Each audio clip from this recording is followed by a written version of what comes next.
لابد ان يكون في نخبه او في مجموعه من الاخوان يضعوا اليه بحيث احنا نرتقي بها من حاله ما في الكلام من شيء نحل هذا الاشكال الكبير.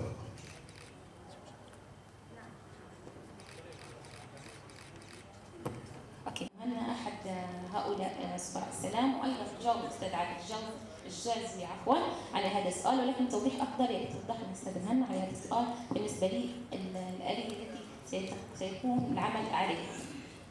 ومن ثم خلي ناخذ دور الاستاذ عادل ايضا حتى يوضح الصوره.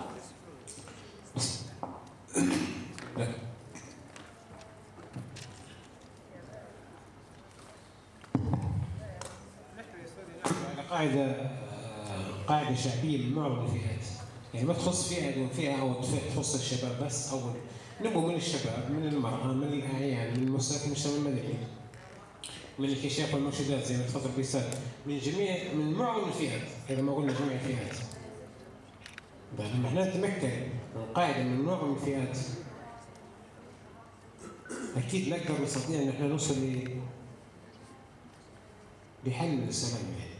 القضايا الأساسية والأولويات اللي يفرضها علينا البيئة المحيطة بنا، هذه النقطة مهمة. أنا مش حنجي اليوم موجودة هنا حنشتغل لك على آلية بدون ما يكون في دراسة دقيقة للقضايا الأساسية والحساسة اللي تؤثر في مدينة سبها على فرضية المثال. بعد ذلك في عدة طرق يعني ممكن احنا نشتغل بها، سواء حملات توعوية، ورش عمل، ولو ان البعض قد يسمع مثل هذه الكلمات يقول احنا متعودين عليها، لكن لا، هي ممكن بها نخلق على الأقل أرضية فقط ان احنا ندخل بها مبادرتنا لكافة البيوت الليبية. حنحاولوا يكون في حملات ورش توعوية، مهرجانات في يوم وليلة، وإنما تحتاج إلى أن نجلس وأن نحدد أولوياتنا وأن نحدد ما هي القضايا التي أساساً سنناقشها. بعد ذلك يجي موضوع تحديد الآليات التي تطرح، وما نطرحهاش احنا على فكرة مختارين كفريق عمل، ولكن وراء أشخاص آخرون يعملون، فيجب أن احنا أيضاً نشركهم في عملية الآلية. بالنسبة لسؤالك وهو ذكرت هل للمرأة دور في عملية بناء السلم؟ أكيد المرأة دور رئيسي جدا في عملية بناء السلم وإحلال السلام. الهدف من إقامة هذه الورش التدريبية اللي هي ورش تدريبية حول مشروع سفراء السلام تحديدا هو تعزيز وإشراك النساء والشباب إلى جانب الأعيان والحكماء في عمليات التحاور والتفاوض والوساطة، وإعدادهم كوسطاء في السلم المجتمعي. واليوم الملتقى ينبثق عنا يعني تكوين مجموعات للتواصل باش يكونوا هذه المجموعات داخل مجتمعاتهم المحلية كوسطاء للسلم والتحاور والتفاوض. هذا الهدف أساسا يعني، فالبداية تكون من داخل مجتمعاتهم المحلية، وآن الأوان أن يكون السلم أن الليبيين هم يشاركوا في صنع السلم، سواء كان السلم المجتمعي أو سلام ليبيا. هذا لا يأتي إلا من الليبيين أنفسهم، فنبدأ بهذه النواة البسيطة اللي تقوم بعملية التحاور والتفاوض وإعدادهم جميعا كوسطاء. هذا فكرة المشروع.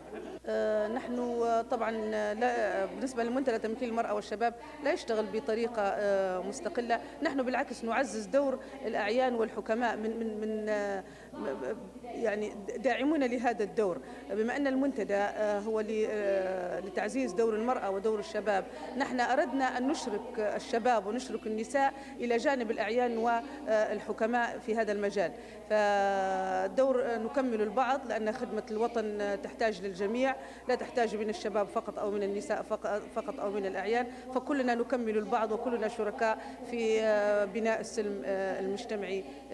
احنا اليوم منتدى تمكين المرأة والشباب يختتم برنامج سفراء السلام في الملتقى الأول لسفراء السلام الذي عقد في مدينة البوانيس، وتم الإعلان فيه على تأسيس شبكات مجموعات السلم المحلية في مدينة سبها.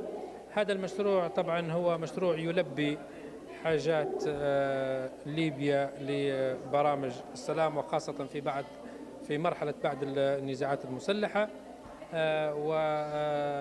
ويحتوي هذا المشروع على برنامج تدريبي لتأهيل ورفع قدرات الشباب والنساء والأعيان أو المشايخ وتمكينهم من أدوات حل النزاعات وإدارة الخلافات في داخل مجتمعاتهم المحلية.